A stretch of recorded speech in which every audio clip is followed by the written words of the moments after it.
Now let's move on to the next question. This question is on verb forms.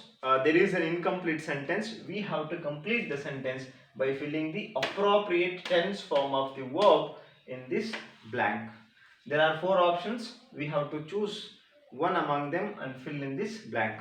Option A, writes. Option B, written. Option C, wrote. And option D, writing. What is the sentence? I dashed to my brother last week. So we have to choose the correct verb form and fill in this blank in order to make this sentence meaningful, right? So in order to understand this question and in order to answer this question, we must have the knowledge of verb forms, right? So now we will have a brief study of verb forms here.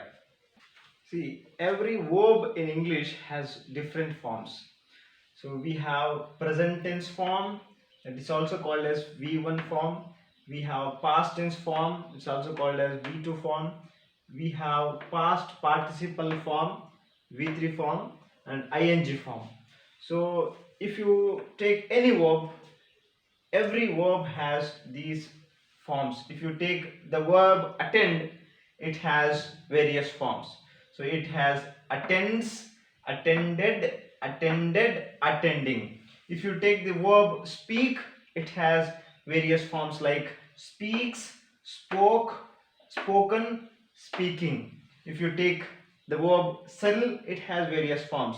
It has sells, sold, sold, selling. Like this, every verb has various forms, and we should know when and how to use these forms of verbs. So it is very important to learn the application of these verbs in our sentences.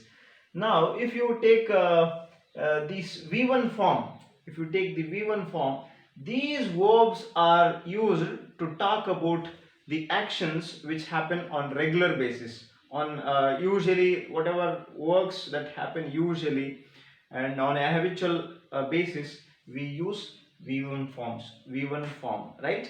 So ಪ್ರತಿದಿನ ಯಾವಾಗಲೂ ನಡೆಯುವಂಥದ್ದು regular ಆಗಿ ನಡೆಯುವಂಥ ಆಕ್ಟಿವಿಟೀಸ್ಗೆ ಅಥವಾ ಫಂಕ್ಷನ್ಸ್ಗೆ ಅದರ ಬಗ್ಗೆ ಮಾತಾಡಬೇಕಾದ್ರೆ we use V1 form, right? For example attend, if you take attend, so you may observe here we have two words, attend and attends. Speak, speaks in V1 form. So what is the difference? Speak, speaks. We use attend when there is plural subject in the sentence. If the sentence has plural subject, we have attend. We have to use attend. If the subject has singular subject like he, she, it, Manoj, Pawan, Chokpies, dog, if you have singular subject, we use yes form, right? That is the basic difference, right? So now let us look at these V1 forms and their applications. So if you take the verb attend or attends, so when and how we use these verbs? See, I will give you a sentence. I attend yoga classes in the morning. I attend yoga classes in the morning. So this happens every day. This happens on a regular basis. So ನಾನು ಪ್ರತಿದಿನ ಯೋಗ class attend ಮಾಡ್ತೀನಿ ಅಥವಾ ನಾನು ಬೆಳಗ್ಗೆ ಯೋಗ class attend ಮಾಡ್ತೀನಿ, right? ನಿನ್ನೇನೋ ನಡೆದಿದೆ, ಇವತ್ತು ನಡೆದಿದೆ, ನಾಳೆ ನಡೀತದೆ, ರೈಟ್? ಸೊ ಆ ಥರದ ಆಕ್ಟಿವಿಟೀಸ್ನ ನಾವು ಮಾತಾಡಬೇಕಾದ್ರೆ, ರೆಫರ್ ಮಾಡಬೇಕಾದ್ರೆ we use V1 form. My friend attends yoga classes. My friend attends. ಇಲ್ಲಿ ಯಾಕೆ ಅಟೆಂಡ್ಸ್ ಅಂತ ಹೇಳಿದೀವಿ? Because the subject my friend ಅನ್ನೋದು singular subject. My friend attends ಅಂತ ಇದೆ, right? So she attends online classes regularly. She attends ನೋಡಿ, she is subject, no, it is singular subject, so that is why it is taking yes form. She attends online classes regularly. ಪ್ರತಿದಿನ ನಡೀತದೆ, regular ಆಗಿ attend ಮಾಡ್ತಾಳೆ. So ಯಾವಾಗಲೂ ನಡೆಯುವಂಥದ್ದು, ಪ್ರತಿದಿನ ನಡೆಯುವಂಥದ್ದು, ಅವಾಗವಾಗ ನಡೆಯುವಂಥ ಕೆಲಸಗಳನ್ನ ಮಾತಾಡಬೇಕಾದ್ರೆ we take V1 form. For example celebrate ಅಂತ ಹೇಳ್ಕೊಳ್ಳೋಣ. ಈಗ we celebrate independence day on August 15th every year, right? ಪ್ರತಿ ವರ್ಷ ಸೆಲೆಬ್ರೇಟ್ ಮಾಡ್ತೀವಿ ನಾವು. ವಿ ವಿಲ್ ಅನ್ನಲ್ಲ, ವಿ ವಿಲ್ ಸೆಲೆಬ್ರೇಟ್ ಅನ್ನಬಾರ್ದು. We celebrate independence day on August 15 ಅಂತ ಹೇಳಬೇಕು. ಕೆಲವೊಂದ್ಸತಿ 5 ವರ್ಷಕ್ಕೆ ಒಂದ್ಸತಿ ಹಬ್ಬ ಮಾಡ್ತೀವಿ, ಒಂದೊಂದು ಹಬ್ಬಗಳೆಲ್ಲ. We celebrate this festival once in 5 years. We celebrate this festival once in 5 years. 5 ವರ್ಷಕ್ಕೆ ಒಮ್ಮೆ ಬರುವಂತ ಹಬ್ಬನ ಮಾತಾಡಬೇಕಾದ್ರೆ, ಸೆಲೆಬ್ರೇಷನ್ ಬಗ್ಗೆ ಮಾತಾಡಬೇಕಾದ್ರೆ ಅಲ್ಲೂ ಕೂಡ ನಾವು V1 ಯೂಸ್ ಮಾಡ್ತೀವಿ. ಯಾಕೆಂತಂದ್ರೆ ಪ್ರತಿ 5 ವರ್ಷಕ್ಕೂ ಬರ್ತದಲ್ಲ, ಸೊ ಅದಕ್ಕೆ ಅದನ್ನು ಕೂಡ ನಾವು V1 ಫಾರ್ಮ್ ಅಲ್ಲೇ ಇಡಬೇಕು. ರೈಟ್, ಅದು ಯಾವಾಗಲೂ ನಡೀತದೆ. Right, leap year comes once in 4 years. Right, so leap year ಅನ್ನೋದು 4 ವರ್ಷಕ್ಕೊಮ್ಮೆ ಬರ್ತದೆ. ಸೊ ಕಮ್ಸ್ ಅಂತ ಹೇಳ್ತೀವಿ ನಾವು. ರೈಟ್, ಸೊ ಹಾಗೆ ನಾವು ಯಾವಾಗಲೂ ನಡೆಯುವಂಥದ್ದು ಮತ್ತೆ ಹ್ಯಾಬಿಚುವಲ್ ಆಗಿ ನಡೆಯುವಂಥದ್ದು. ಹ್ಯಾಬಿಚುವಲ್ ಅಂದ್ರೆ ಬೈ ಹ್ಯಾಬಿಟ್. ಈಗ ನೋಡಿ, ಬೈ ಹ್ಯಾಬಿಟ್ ಏನು? ಈಗ ರೈಟ್ ಅನ್ನೋದು ಹ್ಯಾಬಿಟ್, ರೈಟಿಂಗ್ ಅನ್ನೋದು habit. Write, I write books, ನಾನು ಬುಕ್ಸ್ ಬರೀತೀನಿ. I write books. ನೋಡಿ, ಇಲ್ಲಿ ಐ ರೈಟ್ ಎಸ್ ಹಾಕಲಿಲ್ಲ. ಐ ಅನ್ನೋದು ಸಬ್ಜೆಕ್ಟ್, ಪ್ಲೂರಲ್ ಸಬ್ಜೆಕ್ಟ್. ಯಾವಾಗಲೂ ಐ ಅನ್ನೋದು ಪ್ಲೂರಲ್ ಆಗಿ ಇರ್ತದೆ. ಅಥವಾ ಹಿ ಅಂತ ಇದ್ದ ನೋಡಿ, ಸಬ್ಜೆಕ್ಟ್ ಹಿ ಅಂತ ಏನಾದ್ರು ಇದ್ರೆ, he writes songs, he write beautiful songs. He writes ಅಂತ ಹೇಳಬೇಕು. He writes beautiful songs. He ಅಂತಂದಾಗ ರೈಟ್ಸ್ ಅಂತ ಬರಬೇಕು ಸಬ್ಜೆಕ್ಟ್ ಅಲ್ಲಿ. ಸೊ ಅದು ಹ್ಯಾಬಿಟ್ ಆಗುತ್ತೆ. ರೈಟ್, ಅಥವಾ ಸಿಂಗ್ಸ್ ಅಂತ ಯಾರೋ ಒಬ್ರು ಹಾಡಾಡ್ತಾರೆ ಚೆನ್ನಾಗಿ. She sings well, she sings beautiful songs. She sings ಅಂತ ಹೇಳ್ತೀವಿ. ರೈಟ್, ಸೊ ಯಾವಾಗಲೂ ನಡೆಯುವಂಥದ್ದು ಬೈ ಹ್ಯಾಬಿಟ್ ಆಗಿ ಮಾಡುವಂಥ ಕೆಲಸಗಳನ್ನ ನಾವು V1 ಫಾರ್ಮ್ ಅಲ್ಲೇ ಇರಬೇಕು. That is present tense form ಅಲ್ಲೇ ಇರಬೇಕು. ರೈಟ್, ಸೊ ಟೆನ್ಸ್ ಬಗ್ಗೆ ಮಾತಾಡ್ಬೇಕಾದ್ರೆ ಇದು ಸಿಂಪಲ್ ಪ್ರೆಸೆಂಟ್ ಟೆನ್ಸ್ ನಲ್ಲಿ ಇರ್ತವೆ ಈ ಎಲ್ಲಾ ವರ್ಬ್ಸ್ ಕೂಡ. ರೈಟ್, ಸೊ ಈಗ ನೆಕ್ಸ್ಟ್ ವರ್ಬ್ ನೋಡಿ, ಸ್ಪೀಕ್ ಅಂತ. I speak 3 languages. ನಾನು 3 ಭಾಷೆ ಮಾತಾಡ್ತೀನಿ. I speak 3 languages. My friend speaks 5 languages. My friend speaks 5 languages. ನೋಡಿ, ರೈಟ್, ಮಾತಾಡ್ತಾನೆ, ನಾನು ಮಾತಾಡ್ತೀನಿ. ಸೆಲ್ ಮತ್ತೆ ಸೆಲ್ಸ್. ರೈಟ್, ಈಗ ನೋಡಿ, ಪ್ರತಿದಿನ ನಡೆಯುವಂಥದ್ದು, ಯಾವಾಗಲೂ ನಡೆಯುವಂಥದ್ದು. Suma sells flowers for her living. Suma sells flowers for her living ಅಂತ ಮಾತಾಡ್ತೀವಿ. So like this we use V1 forms, the verbs in V1 form to talk about the actions which happen on regular basis. Right, so ಪ್ರತಿದಿನ ನಾನು brush ಮಾಡ್ತೀನಿ ಅಂತ ಹೇಳಬೇಕು. I brush my teeth every day ಅನ್ಬೇಕು. I will every day I will brush my teeth ಅನ್ಬಾರ್ದು. I brush my teeth ಅಂತ ಹೇಳಬೇಕು. I will wake up at 7 o'clock ಅನ್ಬಾರ್ದು. I wake up at 7 o'clock in the morning ಅಂತ ಹೇಳಬೇಕು. So that is how we have to use these V1 forms. Right, so now if you look at the V2 form, past tense form, so we use these verbs to talk about the actions in past, so which happened in the past. Right, so past tense ನಲ್ಲಿ ನಡೆದಿರುವಂತ ಕೆಲಸಗಳ ಬಗ್ಗೆ ನಾವು ಮಾತಾಡಬೇಕಾದ್ರೆ we use this. ಈಗ ನೋಡಿ, ನಿನ್ನೆ ಒಂದು ಯಾವುದೋ ಒಂದು ಸೆಮಿನಾರ್ ಇತ್ತು, ನಾನು ಅಟೆಂಡ್ ಮಾಡಿದೆ. I attended a seminar yesterday. I attended a seminar yesterday ಅಂತ ನಾವು ಮಾತಾಡ್ತೀವಿ. ರೈಟ್, ಅಲ್ಲಿ ಸಬ್ಜೆಕ್ಟ್ ಸಿಂಗ್ಯುಲರ್ ಇದ್ರು ಪ್ಲೂರಲ್ ಇದ್ರು ಅಟೆಂಡೆಡ್ ಆಗುತ್ತೆ ಪಾಸ್ಟ್ ಟೆನ್ಸ್ ನಲ್ಲಿ. Right, I attended a seminar yesterday.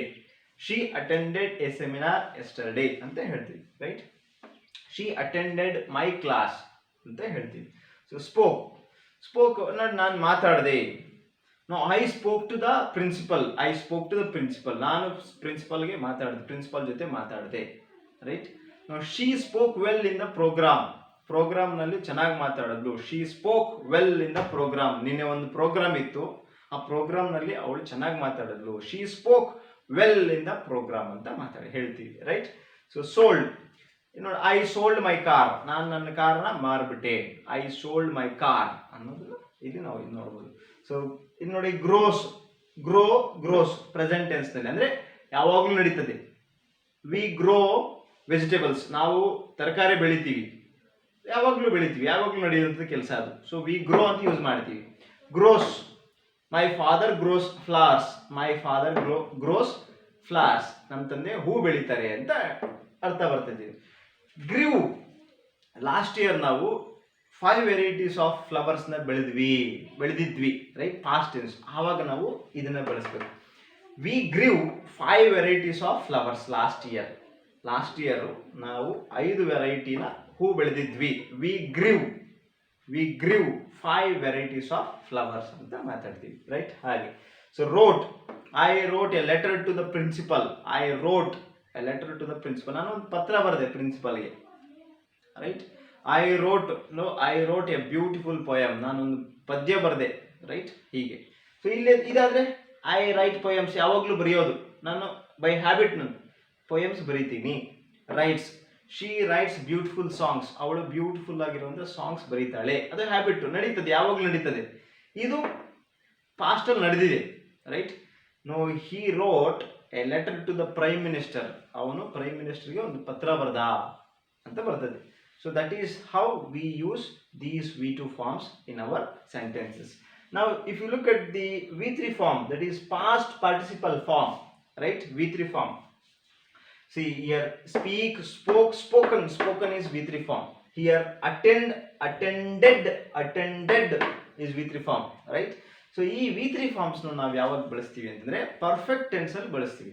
We use these V3 forms in perfect tense. We have 3 perfect tenses: present perfect, past perfect and future perfect. You present perfect ಅಂತಂದ್ರೆ ಈಗ immediate past ನಾವು present perfect ಅಂತ ಹೇಳ್ತೀವಿ. For example, I have arrived just now, ನಾನು ಈಗ ತಾನೇ ಬಂದೆ. I have arrived just now, I have arrived just now. ನೋಡಿ, V3 ಫಾರ್ಮ್ ಬಳಸಬೇಕಾದ್ರೆ ಅಲ್ಲಿ ನಾವು ಹ್ಯಾವ್ ಫಾರ್ಮ್ನ ತಗೋಬೇಕು. We have to take the help of have verb. I have arrived just now ಅಂತ ಹೇಳಬೇಕು, right? I have taken my breakfast, ನಾನೀಗ ಬ್ರೇಕ್ಫಾಸ್ಟ್ ತಗೊಂಡೆ. I have taken my breakfast. I have completed my work. ಹೀಗೆ ನಾವು ಹೇಳ್ತೀವಿ, right? ಹೀಗೆ V3 ಫಾರ್ಮ್ಸ್ನ ನಾವು ಬಳಸ್ತೀವಿ. ಇಲ್ಲಿ ING form, we have ING form. So ING forms are used to talk about the works in progress. So progress ಅಂದರೆ continuous ಆಗಿ ನಡೀತಾ ಇರ್ತದೆ. Present continuous, past continuous and future continuous. ಈ 3 ಟೆನ್ಸಲ್ಲೂ ಕೂಡ present continuous, past continuous and future continuous ಅಲ್ಲಿ ಈ ಒಂದು ING ಫಾರ್ಮ್ಸ್ನ ನಾವು ನೋಡ್ತೀವಿ, ರೈಟ್? ಸೊ ಫಾರ್ ಎಕ್ಸಾಂಪಲ್, ಈಗ ಏನಾದರೂ ಆಕ್ಷನ್ ನಡೀತಾ ಇದ್ದೆ, ಈಗ ಸುನಿಲ್ ಅನ್ನೋನು ಕ್ರಿಕೆಟ್ ಆಡ್ತಾ ಇದ್ದಾನೆ, ಈಗ ನಡೀತಾ ಇದೆ, ಎಲ್ಲ ಆಡ್ತಾ ಇದ್ದಾನೆ ಅಂತ ಕೂಡ ಸುನಿಲ್ ಈಸ್ ಪ್ಲೇಯಿಂಗ್ ಕ್ರಿಕೆಟ್ ಅಂತ ಹೇಳಬೇಕು. ಈಗ ಅವನೇನಾದರೂ ನಿನ್ನೆ ಕ್ರಿಕೆಟ್ ಆಡ್ತಾ ಇದ್ದ, ಸುನಿಲ್ ನಿನ್ನೆ ಏನು ಮಾಡ್ತಾ ಇದ್ದ ಅಂತ ನಾವು ಪ್ರಶ್ನೆ ಕೇಳಿದ್ರೆ ಸುನಿಲ್ ಕ್ರಿಕೆಟ್ ಆಡ್ತಾ ಇದ್ದ, ಅವಾಗ ಏನು ಹೇಳಬೇಕು? ಸುನಿಲ್ ವಾಸ್ ಪ್ಲೇಯಿಂಗ್ ಕ್ರಿಕೆಟ್ ಅಂತ ಹೇಳಬೇಕು. ಇವಾಗ ಸುನಿಲ್ ಏನು ಮಾಡ್ತಾ ಇದ್ದಾನೆ? ಸುನಿಲ್ ಈಗ ಆನ್ಲೈನ್ ಕ್ಲಾಸ್ ಅಟೆಂಡ್ ಮಾಡ್ತಾ ಇದ್ದಾನೆ. ಹೇಗೆ ಹೇಳ್ತೀವಿ? Sunil is attending online classes. Sunil is attending online classes, right? ಹೀಗೆ ನಾವು ಇದು ಮಾಡ್ತೀವಿ. ಫ್ಯೂಚರ್ ಟೆನ್ಸ್ ಬಗ್ಗೆ ಮಾತಾಡ್ಬೇಕಾರೆ ನಾಳೆ ಏನು ಮಾಡ್ತಾ ಇರ್ತಾನೆ? He will be going to market tomorrow. ನಾಳೆ ಅವನು ಮಾರ್ಕೆಟ್ಗೆ ಹೋಗ್ತಾ ಇರ್ತಾನೆ. ನಿನ್ನೆ ಅವನು ಕ್ರಿಕೆಟ್ ಆಡ್ತಾ ಇದ್ದ, ಇವತ್ತು ಅವನು ಆನ್ಲೈನ್ ಕ್ಲಾಸ್ ಅಟೆಂಡ್ ಮಾಡ್ತಾ ಇದ್ದಾನೆ. ನಾಳೆ ಒಂದು ಫಂಕ್ಷನ್ ಅಟೆಂಡ್ ಮಾಡ್ತಾ ಇರ್ತಾನೆ. He will be attending a function tomorrow, right? That is how we have to use the ING forms, right? So if you learn how to use these different forms in our sentences, it is very easy for us to learn English. Now let's go back to the question. And try to answer it. The question, there is a sentence, incomplete sentence. I dashed to my brother last week. So something is missing here. So we have subject, we have object, but there is no verb. We have to fill the appropriate verb, and there are different forms of the verb. We have to choose the correct form of the verb to be filled in this blank, right? So here, if you look at the sentence, I dashed to my brother last week. So this now shows that the action took place the last week, right? So it is in past tense. So past tense nallide. So now we studied that it is simple present tense, that is in present tense. This is also this is present tense and this is V3 form. So if you want to write this, there should be have ನ help ತಗೋಬೇಕು. Past perfect ಆದರೆ had ಆಗಬೇಕು, present perfect ಆದರೆ have ಆಗಬೇಕು, right? So singular ಆದರೆ subject has ಆಗುತ್ತೆ, plural ಆದರೆ have ಆಗುತ್ತೆ, ರೈಟ್? ರೈಟಿಂಗ್ ಅಂತಂದರೆ ಈಗ ನಡೀತಾ ಇದ್ರೆ ಅಥವಾ ನಡೀತಾ ಇತ್ತು, ನಡೀತಾ ಇರ್ತದೆ ಆ ಟೈಮ್. ಬಟ್ ಇಲ್ಲಿ ನಾವು ನೋಡಿ ಸಿಂಪಲ್ ಪಾಸ್ಟ್ ಟೆನ್ಸ್ ನೀವು ಬರೀಬೇಕು. ಇಲ್ಲಿ I wrote to my brother last week, ನಾನು ನನ್ನ ಬ್ರದರ್ಗೆ ಒಂದು ಪತ್ರ ಬರೆದೆ ಲಾಸ್ಟ್ ವೀಕು ಅಂತ. So option C is the correct answer. So this is how you should know answer the questions related to the verb forms.